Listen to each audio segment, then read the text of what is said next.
Hey everybody, thank you so much for joining us today at RG Podcast. This is Isaiah Diesel, joined by a very special guest, Mr. Timothy Pacheco. And thank Yeah, you you so said much it for joining right. us today.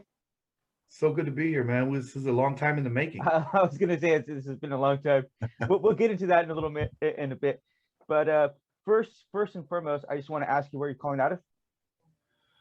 I'm in Imperial Beach. I'm in San Diego, California. I'm at the beach right now, Imperial Beach. And I'm actually originally from Bakersfield, California, but I live in Seoul, South Korea. So Oh, that's wow. quite a bit of ways.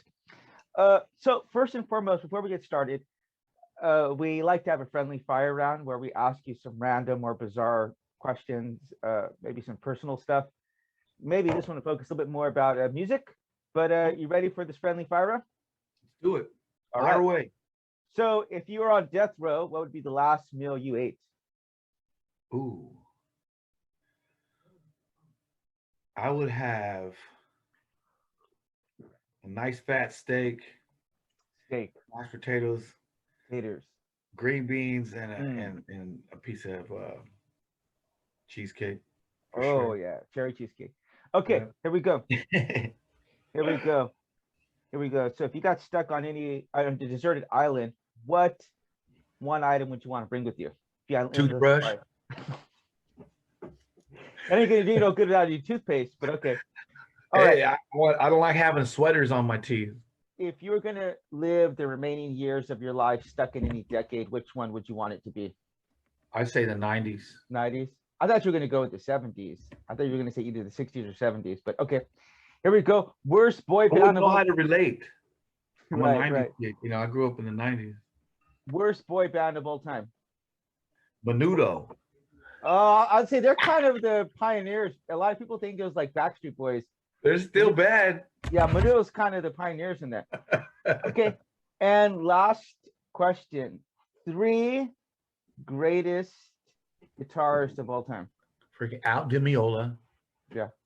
Um, Hendrix is easy. That's number one. That's a pretty easy one. I wasn't gonna say Hendrix. Oh, okay. My bad. Oh, Frank Zappa. All right. He's crazy. And Good call.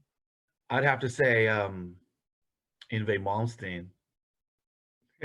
Last one. One more? Yeah. Robert Johnson. All right.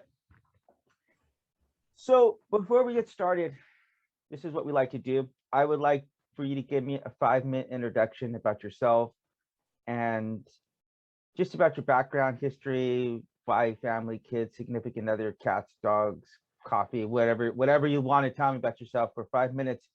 And then I sent you some questions. So we'll start to get into those questions. And so you ready? You ready? Just fire away. Fire in the way right here. Yeah. My Childhood. name's Pacheco. I'm 49 years old. I got married when I was 19. I have 3 children. And you're still married? Yeah, at this point, yeah. Bumps. That's incredible. Okay. Wow. 30 years. Yeah, crazy. I have 2 dogs. They're really cool. Sunbeam and Moonshine. They're little tiny Chihuahua kind of dogs. They're mean. I've been playing music since I was a kid, 10 years old. I started playing trumpet in school. Played music my whole life pretty much. I did the whole sports thing. Tore my body up playing sports. But I ended up going back to playing music. And being able to play music has gotten me able to play with different bands and travel the world and raise my family, just be able to play music. And I also weld. I'm a welder. I do sheet metal and construction and pretty much do it, whatever I can put my hands on. I like to do things with my hands and use my brain, problem solving kind of thing, So pretty much I gravitated towards music because I could create and recreate things that I liked, And moved to San Diego from Hawaii in 1989. You were born in Hawaii? No, I was born in San Francisco. My dad's a Navy man, so we moved every 3 years until we got to Hawaii. We stayed there for like 6 or 7 years. He had a shore duty and a ship tour. You're gonna love our atheist co-host when he gets in here. He's gonna be waking up here in a little bit, but he's actually a former seaman. So Oh, nice. yeah. Well, I'll be sure to mention that to him All when he right. gets here. And all right. Anything So you else? want more? Anything else you want to tell me? Just well, I'm just a local musician here in San Diego. I've been able to do some cool stuff and go around the world, like I said, with the other different bands, and Yeah. I'm just No, enjoying just being able to be me at this point. sure. Thank you very much. And I assume your kids are grown at this point. Oh yeah. Okay. And all right, good. Thank you very much for that. And may I ask really quick, is one of your bands Psydecar? Sidecar. Yeah, that's my original stuff. So, and what exactly is it? Do you play or do you DJ or what is I it you play do? drums and sing. I'm a songwriter. We are going to talk a lot about music today. And actually, Adam, when he gets here, it's like 4 a.m. here, just so you know, he's waking up really early to come do All this. right. So I told Sorry. him I'll take the first part so that He he can can, wake up. yeah, he has a little bit of time to get ready. But so he plays guitar. So you guys can have a lot to talk about that. I couldn't carry a tune in a bucket. So I'm not inclined that way, though I am a bit of a writer myself. So, oh, by the way, I sent you a picture of my arm. What did you think about my Yeah, that tattoos was here? cool, man. That was cool. How long have you had that tattoo? So here we go, right here. So I'll tell you the first one. Well, I'll give you, because we will get into P.O.D in a second, but okay. So I'm Latino. Are you Latino? Yep. Okay. So, well, I mean, I know you know this, but um, like listening to country music or like alternative music could get you like a beat down growing up. Where I'm from, I can speak about Bakersfield, but it's like growing up, white people listen to that music and they didn't listen to rap. And Mexican people listen to oldies. There's like a three-trick pony. It was oldies, rap, and R&B. That was like the meat of it. And I remember, so in 1999, I went to my dad was a minister, and he's still a minister, but our youth group went to Spirit West Coast, and actually P.O.D was actually playing, but they were on the little small stage, like they weren't even relevant at the moment at the time. Nobody had any idea what was about to go down, but they it was crazy because like you saw them and they're like a couple of things. One, it's like a black dude, it's a Mexican dude playing drums, beating the heck out of some drums. And so like these guys who you'd maybe see like in the hood, and they're making this music that just totally crosses lines. And I remember like around that time, it just stuff started to get mixed in together. There's a little bit of rap going on there. And then like around this time, Eminem's coming out. So it's like white people start getting into Eminem turns people into rap. And then there started to be so much blending of genres. And so the band P.O.D actually made a really strong impact on me. So because for that reason, it's like they're like the first group I was like, okay, I can listen to this and like no one's gonna think bad about me. But yeah, when I saw them on stage, I was like, it was incredible. And then like 3 months later, they just blew up bigger than anything that was in store that anyone could imagine. So I got the P.O.D tattoo on my arm like at about 19. And then at about the age of 22, I got your name, not for you, but the Bible verse. I got it tattooed on my arm because I was in Bible college at the time. And I thought it is such a powerful scripture that says like, the love of money is the root of all kinds of evil. And basically, everyone needs money. We need money to survive, but it's like the love of money when people put that over people's lives, Yeah, it's America in a nutshell. Any chance you've seen Squid Game? Yeah. You saw it? Yeah. What'd you think about it? I don't understand why people like that shit so much. Yeah, so actually we just interviewed 4 of the guys from that show. One of them is my friend here in South Korea. Well, it's in South Korea where it takes place. But yeah, kind of like the underlying themes behind that is about how people, the people at the top just basically are playing games with the people at the bottom. And so I think it's a really interesting social commentary. But Well, they're actually playing. People are actually playing the game for the hmm money hmm because they need the money. hmm For some reason, they think they need the money. hmm That's the whole crazy thing. yeah, For yeah. me, that it's about money. What is the name of the band that you said that you're in? Sidecar. Sidecar. Mm-hmm. Okay, okay. And can you tell me who are the other members of your band? That band? Pele plays the guitar, and the bass player's name is Dennis Sluka, and we have a keyboard player named Trevi Kai. And but you also are a touring musician with the band P.O.D. Is that correct? They call me sometimes. They called me on this last tour to come out and play with them. It was fun. I was out for like about a month. Yeah. I saw you were in Chicago. How'd you like Chicago? I like Chicago. It was I nice. It was raining the whole time we were yeah. there, but it was nice. I went to school in Missouri, and so my sister went to school in Indiana, so we used to meet up there a lot. But what do you think about the culture? This, do you guys get to do any sightseeing or anything like that? Yeah, I walked around. We all walked around. We went and saw the Bean, and you get on the coast right at the water. You could cross to Canada, kind of vibes, you know. That big ball thing? Is that what you're talking about? Yeah, The bean? Okay. yeah. Yeah. I know that's what they called it, but yeah, I saw the pictures of that online. And so, how many tours did you have in this time? How many tour locations? Oh shoot, that tour was about 30 or 40 shows, or it was quite a bit of shows. In 1 month? I only did. They were out for about 2.5 or 3, but I was only out there for a month. Oh, you were out there for a month. Mm-hmm. And you play actual drums? Percussion and keyboards and backup vocals. Do you play the congos too? Uh-huh. Okay. All right. And so, okay, so I do want to get into these questions I want to ask you, but thank you for that. You had a good time, but it seems like it would be because you sent me, you actually sent me a picture of yourself or the band bus, and it seemed like you had to get up really early. So I can imagine you're trying to rush around, and so it's kind of like hardly even enjoyable. Is that right? It's work. I mean, you get Yeah, there, it's work. usually get to the venue overnight. We drive, we get there in the morning. Around noon, they unload the truck and unload the Mhm. trailer, get everything ready for the show. We have sound check at 3. So between then and then, you got to find a place, you know, get your food, get your clothes together, wash your stuff or what have you. And Mhm. for sound Brush your check, after teeth. sound, Brush your teeth. yeah, a couple times. Okay.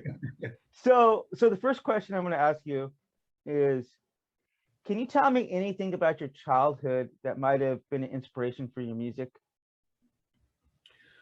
Oh, my mom and dad were always playing music really, really loud.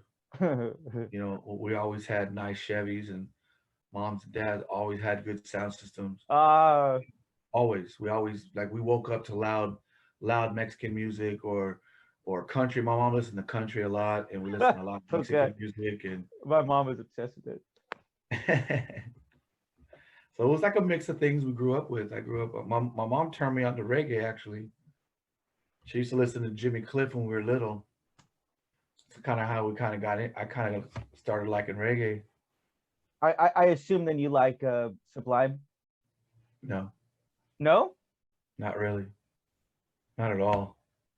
Really? Because Not a Sublime fan at I all. remember I remember growing up when they came out, it was like, whoa, this is something that there's innovators, like them or dislike them. It's like with POD, they're innovators, and I But see, respect it. the whole thing with Sublime was they copied Wailing Soul songs. Those are all reggae songs. Yeah, yeah, They just yeah, turned yeah. them into like their own little kind of punk rock versions of already good songs. I No see. brainer. See, I'm not familiar with that, but Yeah, all their stuff was just copies of other songs. I see. But yeah, that's interesting. Okay, I was unaware of that, but That's are just you my personal preference. I'd rather listen to the originators. You know, I'd rather listen to the black artists that are putting that out. right? Any chance you are familiar with or like the ska genre? Ska? Yeah. Depends on what kind of ska you like. What do you Uh, consider ska? No doubt. That's not ska. That's pop. Pop ska. That's not Okay, ska. here's one genre that I know that you're Jamaican not. ska is Jamaican jazz. That's Okay, what ska music is. yeah, No Doubt is a pop band. yeah. See, I'm gonna have to let you talk to more about that specifically in depth with my partner when he gets here, because you obviously know 10 times more about music than I do. But here's one genre I definitely know I know more about than you about: K-pop. I know a lot about it, hip hop. No, K-pop. I know K-pop too. Oh, you do? Okay. Actually, I got a quick funny story to tell you before I get into this next question. So my wife's Korean. I'm not sure if I told you that. Or I'm Mexican, so we have half Korean, half Mexican daughter. But my wife is a one-trick pony. All she listens to is K-pop. There's absolutely zero variation. So when we used to have a computer, we had this really old computer, and in the morning time, I'd hear her wake up, and then I'd hear that computer starting to, the little like booting sound. I had about 1 minute of silence, and I'd lay there in bed and be like, okay, in about 1 minute, I'm gonna start listening to this garbage, and it's gonna be in my head the whole day long. And that's exactly what happened every day. But one thing about K-pop, it's hard to get those songs out of your mind. So, Yeah. okay, so the next question, this is a really interesting question, because I went through a really bad stage of depression in my life, and actually around 16 years old, music helped me a lot. And so the question I have for you is, what is so special about music that helps people deal with stress or trauma? You have any thoughts on that? That's vibrations, bro. It's one thing as a people that we have seemed to lost track of is the whole tribal experience. At some point, the togetherness. Now we live in a world where we're just all separated. Mm-hmm. We're completely separated in our little houses, in our little cars, our little worlds, our little lives. And it's really easy to get lost into where should I be, rather than enjoying where you are. And being, American and growing up in America, we live in a capitalist society, which Mm-hmm. is it's kind of opposite of helping your brother. Capitalism is not helping your brother. It's not. So it makes plenty of room for people to feel like they're not doing what they should when everybody else is fighting for the next car or the house or their status. And then if you're not up on that, then I see how people can easily get, you know,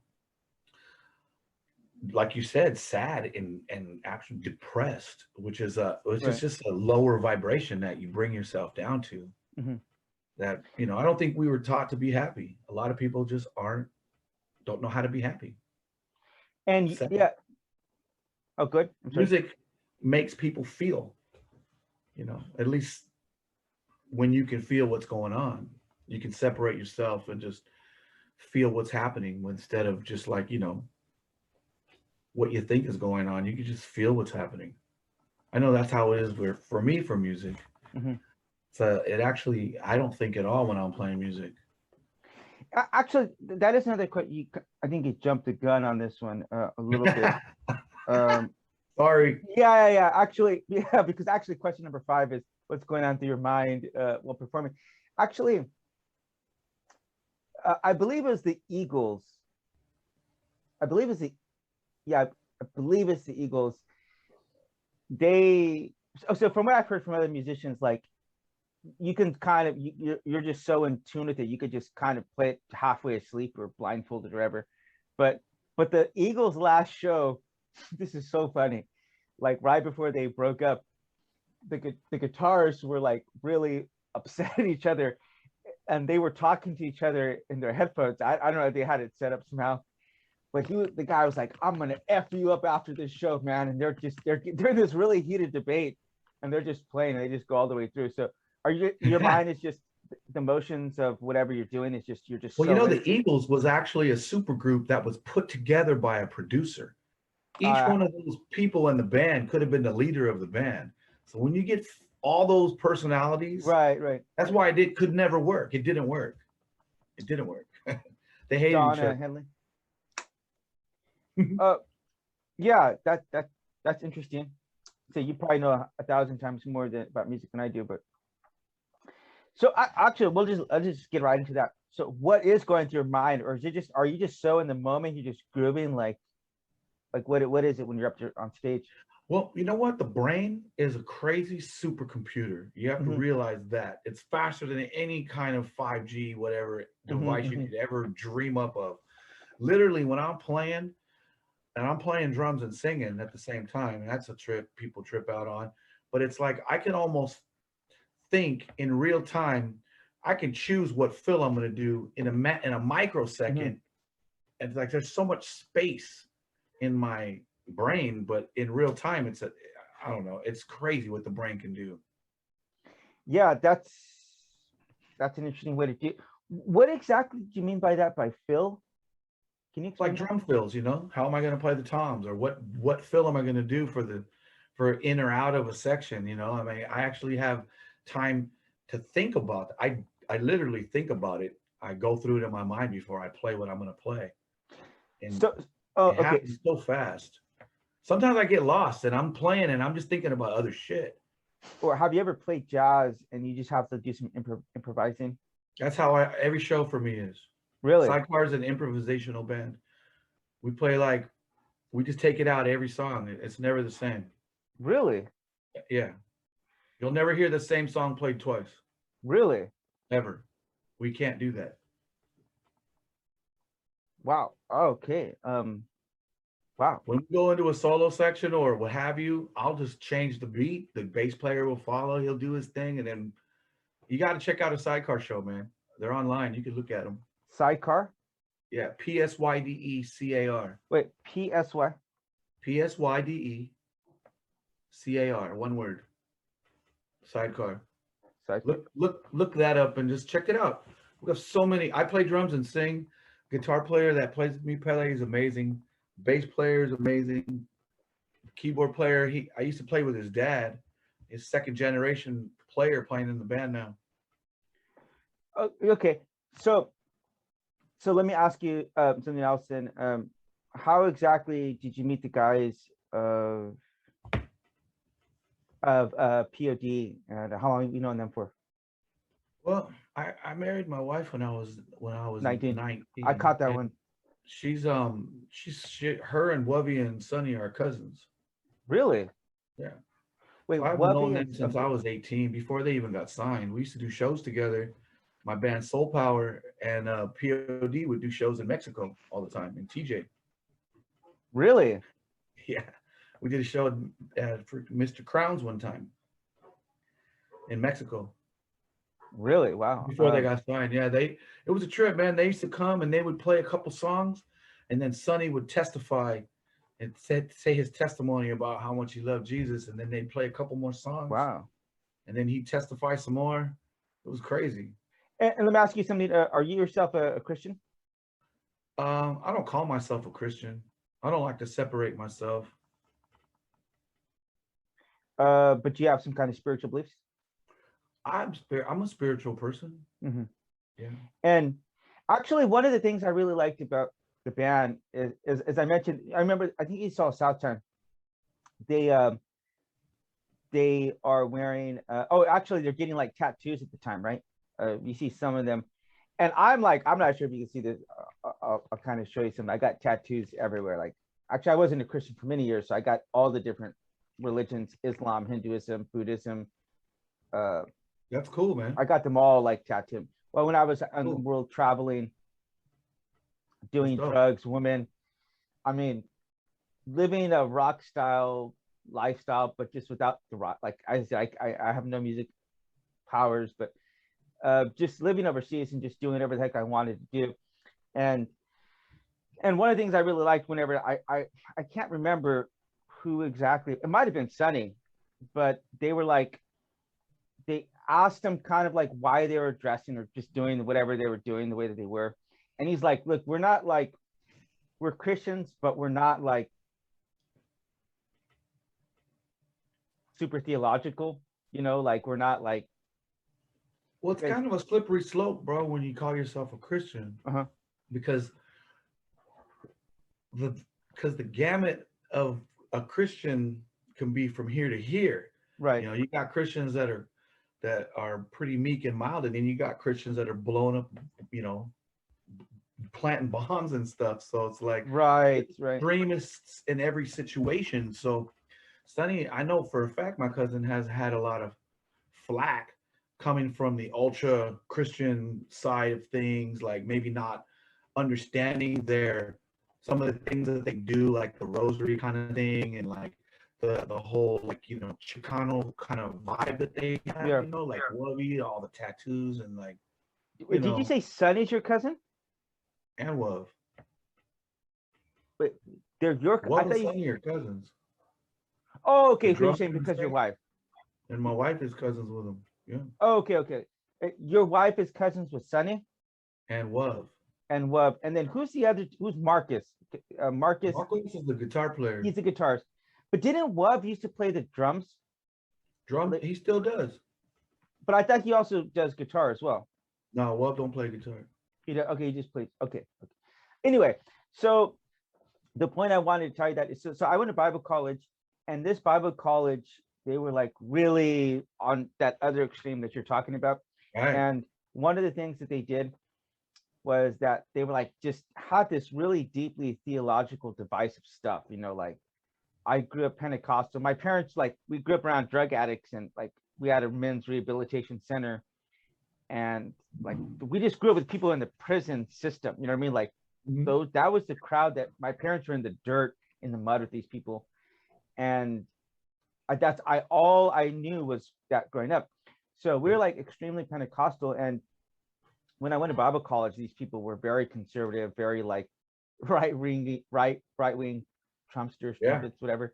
Yes. And the thing is that one of those guys, because after I experienced that, I actually made me become an atheist, because that is so not anything I want to be associated with. The way that it's those hard people to be. It's hard to think that that's of God. I know exactly. I get that. But anyway, it caused me to become an atheist, to see that the way that they treated us, people who believe differently. And one of my friends, his name is David, and he started up like this home Bible church study, whatever. And I was actually they got mad at him, huh? Well, let me finish this. Because I was actually still supporting them, because I believed in just the humanitarian side of what they were doing. So I was an atheist, but I was still helping out because he's my friend. And so I was tithing like to him. It's weird, but he told me, he's like, man, he's like, they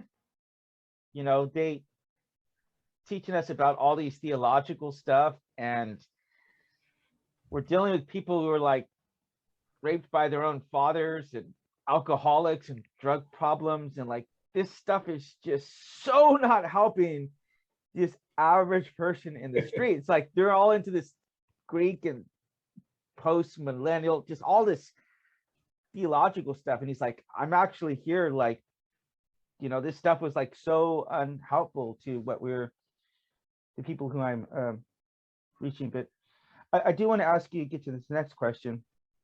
What is the most challenging or rewarding part of making music?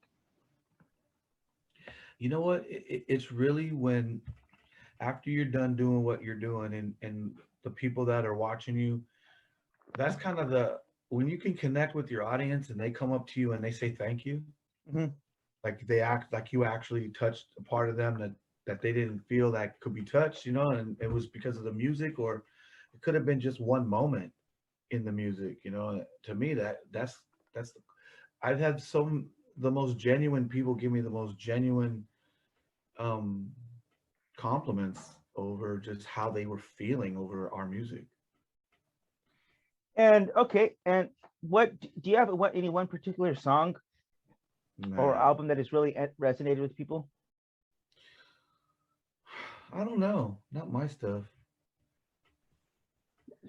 What kind of so Psydecar? What exactly kind of music are you making there? Well, I do everything. I do reggae, I do R&B, I sing. I'm a singer, so I'm singing. You gotta check it out. I don't just scream. What do you like, write the lyrics, or do you write I write all the music. I play everything. I play drums, bass, guitar, keyboards.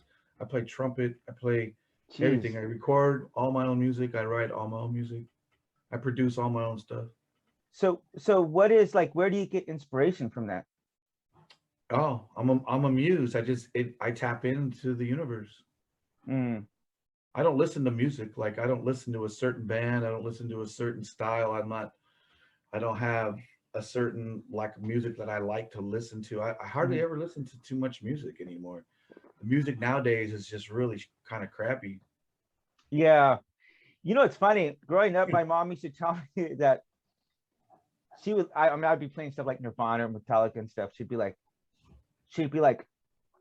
your music is so garbage. She was like, when I was growing up, they actually had good music. And I thought my mom was absolutely insane, right? I mean, I wouldn't have listened to, I mean, I wish I would have actually absorbed her knowledge as a kid before she had passed away. But I thought my mom doesn't have any idea what she's talking about because she used to tell me how good the movies were when she was growing up, like in the 50s and They 60s. were. They Yeah. were. But the thing is, as a parent now, I've gotten older and I've seen something that the music that she was listening to, the movies, oh my God, they're so much better than the stuff. And it just got progressively worse. I would say, in my own personal opinion, the 80s was like the last like great era of music. That's my Yeah. personal favorite. And then the 90s, like it started to come down a little bit. And then by 2000, I loosely use the word music because there's been Yeah. so much stuff They're that, just loops. They're like yeah, loops, literally a loop. And it's only like a 4 measure loop. It's not even like a 16 measure loop. I don't even know what that means. You don't speak Exactly. English. So what would your advice be to any aspiring musician who wants to pursue their dreams in the industry? Oof, in the industry or Mhm. pursue their dreams? That's two different questions. Oh, both. Let's go with both. Why don't you tackle Well, both of them? if it's your dream to play music, then nothing's going to stop you from playing the music. Mhm. If you're trying to make it in the industry, good luck.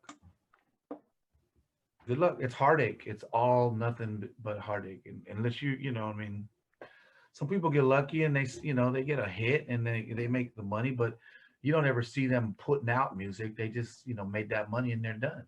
Mhm. So it depends on what you want to do. Like, I've been blessed. I've been able to play music. Like I play music. Like I do gigs a couple times, 3-4 times a month. I'm playing a gig in front of people, even if there's nobody there. I'm Mhm. playing a gig. I like to play. Mhm. Whether it's for 50,000 people or five, it doesn't matter to me. I like the small crowds better than the big crowds because Mhm. there's more chance of a connection. You know. Actually, I saw a really good shot that you got with you and Sonny. And what's his name? Is his name Trevor, the bassist? His name's Trey. I'm sorry, Trey. Where you got like, and actually cut off someone's face. So you pulled a Michael Myers and cut off like half the person's face on that shot. But and there's actually a lot of people there. Was that down like in Texas? It was Texas. Yeah.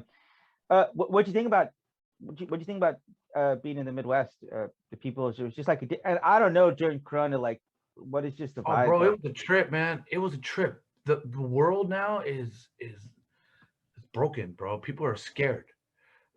I've never felt such fear in people. I usually catch flack because of just the way I live. Whenever I go walking around anywhere, I always get that weird stare or the freaking standoff kind of vibe that I'm not sure what I am or who I am or what I'm doing. But now with this whole COVID thing, people are just super, super afraid. Mm-hmm. And it's kind of sad, it's real sad. So do you think music serves any place in there for inspiring Man, people? it was really hard. Like a lot of people didn't come to the shows because they were afraid. Literally, hundreds of tickets sold. People didn't come. Like they were afraid. They bought the tickets and they didn't show up. They were afraid. A lot of the venues at the last minute would make you have COVID tests. You have to have masks, and it was too weird. People just didn't even want to deal with it. They didn't come. It was pretty disappointing. So I saw some of those that one particular, it looked like there was a lot of people there. Couple of the I- big shows, but that wasn't our show. That was like, it was a festival. And Okay. there was like 50 bands there, and there's 50,000 people to see 50 bands. So, one thing about pictures is you can really crop them, and you can really make it believable, bro. Seriously, like believe half of what you see and none of what you hear. Wow, that's a good It's one. a true statement that I live by that. That's a good one. Can you tell me a little bit about some of the stuff, some of the flack maybe that you've seen Sonny go through from the right? Maybe I know one of the things was that they were a P.O.D. had done a tour with some like secular bands, and that was like really struck people with the wrong chord. Would you mind speaking on that? You're never gonna please everybody, bro. It's especially when someone puts themselves in a position where they're like a representative of God, they kind of separate themselves from even being like a real human being, and things get kind of misconstrued. And I remember when they came out with the Testify album. You remember that album, Testify? Was that okay? So I know the No, it fundamental. wasn't Testify. The one after that. They had a whole bunch of art on the CD cover, like skeletons and stuff. Yeah. A lot of the community didn't like the artwork. Mm-hmm. They didn't even give the record a chance. Just from the artwork alone, Mm-hmm. they were like, "Oh, this is devil. P.O.D. is not who they say they are." And the album was great. It was just some of the imagery that was on the record. I know he got a lot of flack for that, but he stood by it. He's him. He stands by his Right. convictions are strong. I remember he had left the band for some time. Is that right? Was he They just took a break. was he pursuing some solo stuff or? They took a break, Mm. and And he has his own things that he likes to do. the Whosoever's. He Uh, put that's what he does. and That thing and I, was, I never really realized how strong that movement was until we went on the road, and at every stop, every show, people from Whosoever's would come, and they'd have meetings and stuff, and like it was a really, trip. Yeah, that's that's amazing. like it's like a gang, a Yeah, good gang. actually, well, I told you where I'm from, right? So you know who's Mhm. from there? Oh yeah, Bakersfield, oh yeah. Corn. All the corn guys, yeah. Yeah, Corn. And so Brian Welch actually became a Christian. Actually, Fieldy as well. Any chance you know those guys? I know Fieldy. Yeah, you know Yeah. Brian. I've hung out with those guys with my cousin. Oh, okay. And you want to? Well, I'll tell you something funny. One of my cousins, who's like a former drug dealer from Bakersfield, he became a Christian later on, right? He wound up going to Bible college and everything, but he was a former drug dealer. Guys who go around with the guns and Right. pistol whip people and stuff. Became a believer, and but oh my God, this is so fun because speaking of this just goes right on to the beginning of the story when I was telling you about how certain music was not acceptable to listen to, and he's at this hotel one day and Korn is actually outside and he's like he's walking to God, this is a classic story. He's walking to his car and he's going to Taco Bell. And he's like, you see him like, oh, what's up, guys? Listen, like he has no idea who these guys are because again, you do not listen to that style of music, right? You're Mexican, you're a drug dealer, whatever. So he's like, yeah, what's up, guys? He's like, yeah, what's up? What are you doing? He's like, oh, I'm just going to Taco Bell. So my cousins, I mean, you make a lot of money selling drugs. You know what I'm saying? Like he's just blowing just thousands of dollars, just buying girls stuff. You know what I mean? And not really thinking about the future. Anything like drug dealers don't really think about the future like that. But anyway, he goes to Taco Bell and he's like, yeah, you guys want anything? And it's like, yeah, you're like, give me this, whatever. So he comes back and they try to pay him, and he's like, oh no, don't worry about it. Don't worry about it. And so they're like, oh man, that's like really cool, right? Yeah, they don't know he's a drug dealer or whatever, but they're like, they give them his number. They give him his number, right? Their number. And so he comes back to me and he's like, yeah, Isaiah, he's like, he goes, I was actually just at at this thing, and he goes, there was this band. He goes, it was some kind of like vegetable or something, or something. He goes, it was some fruit or some vegetable. And I'm like, Joe, are you talking about corn? And he goes, oh yeah, that's him. And I'm like, what happened? He goes, well, I was going to Taco Bell, and he goes, I was going to Taco Bell, and I bought him this food, and they wrote down the number and they put corn at the top. And he goes, I go, did you keep the number? And he goes, no. He goes, I just thought there was some kind of like offbeat band or whatever. They said from Bakersfield. You know, the funny thing is, because they're from Bakersfield, nothing comes out of Bakersfield. So whenever they blew up, it was like, whoa, right? So that's kind of what he thought about that too. You got any last thoughts? Like, the cool story, right? That was a good one. You got any last thoughts? You want to tell me about your, if you have a website, or I know you have a website. That's how I found you through your website. Yep. But Psydecar Music Productions. Yeah, you want to talk social media or anything like that? People will find me if they want to see me. That's really cool that you invited me to do this. I appreciate it. Just anything you want to say about music or spirituality, anything like that? What am I in for with this next guy? Okay, so apparently he just had a newborn. Nice. He has like a 3-month baby. And so I guess he just didn't get enough sleep. So he actually texted me like halfway through. It's like, I didn't get enough. I just kind of, as it is, he was going to have to wake up at like, he woke up at 4 o'clock to do this, 4 o'clock in the morning. So I guess he just got to sleep a little bit later. So he was telling me he wasn't really feeling well. So that's why I was like texting. I don't want you to think I was being rude. I was texting him. Oh, no, So, it's okay. yeah. So I apologize about that, but so he That's doesn't look like fine. he's gonna be able to make it. And but do you have any last thoughts, like you like to say about just anything about at all about life or music? Or I'm just, what they say, you got to be in it to win it. So, if you're going to be doing something, you just got to stay in it, stick with it. And I'm going to stick with the only thing I know how to do, and that's, play music, make music, be around it. That keeps me young, keeps me driven, keeps me from doing bad things. by the way, are you able to get a welder mask on that beard, bro? Yeah. You look like a Mexican Osama bin Laden, bro. That's what everybody thinks. I'm sorry. Up to no good. Yeah, I told you a little bit about. I do want to show you this real quick because I actually went into Palestine because I just was on a spiritual sojourn because you get so abused by people in the religious community. Yep. And just kind of like you just don't want anything to do with it, so it's like after I got done with Bible college, I'm like, this is pretty much the last thing on the planet I want anything to do with. So I did wind up going into, and I will end on this.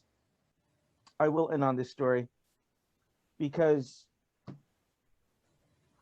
if you look at the story of the Good Samaritan parable, right? You've heard this story? Yep.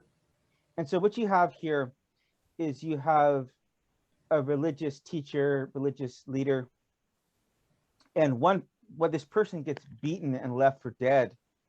And both of those guys wind up one walks over him, the other one crosses the street so it doesn't have to be around him. And it's this non-believer, it's maybe like a trans person or gay or a Muslim or Hindu who comes along and actually helps the guy, puts him into place and says, I'll take care of this guy. An interesting story.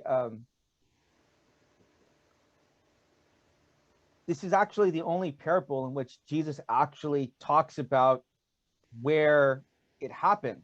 He talks about it happened in Jericho. And so that kind of leads me to believe that like maybe the story did actually happen, And I think sometimes like, okay, maybe it was actually Jesus who experienced this. And right. And so when I went down in there into Palestine, I was treated with so much love, so much care, so much compassion by these Muslim people. They just loved on me in a way in which I can tell you, objectively speaking, as a Christian, I've not experienced that as a Christian by Christians.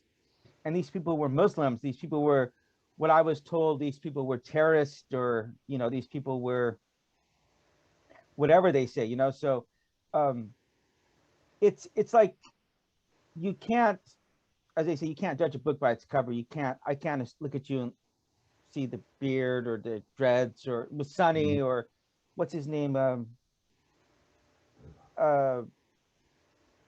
the guy from Korn. What was his name? I already said it. Fielding or Brian?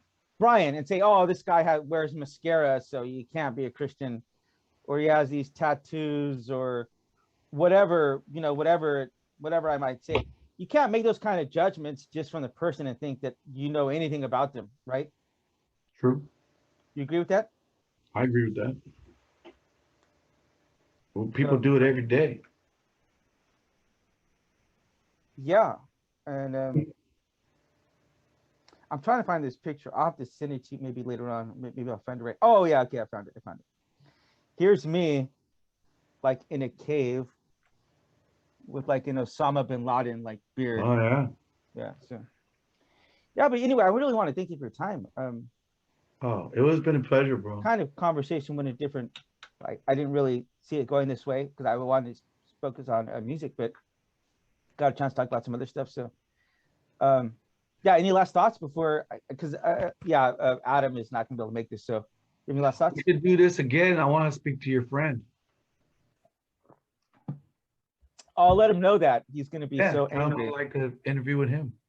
Yeah, maybe that's what we'll do. To schedule another time where you guys can both talk. So now that I have the Zoom thing figured out. All right. Was that your wife who's helping you? Yeah. All right. Her computer. It's already set up. So we'll put links to your social media and stuff and all your website. And actually, one other quick thing. We're supporting like 5 different organizations right now.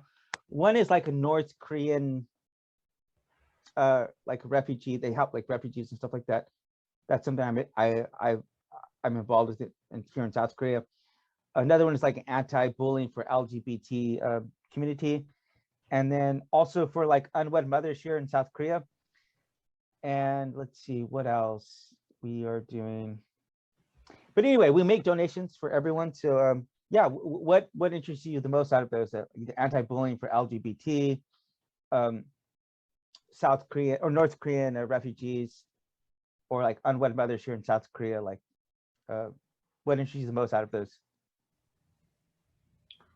I would say the unwed mothers would be like something they would probably need help. I don't know what the culture is like over there for unwed mothers, but it can't be easy.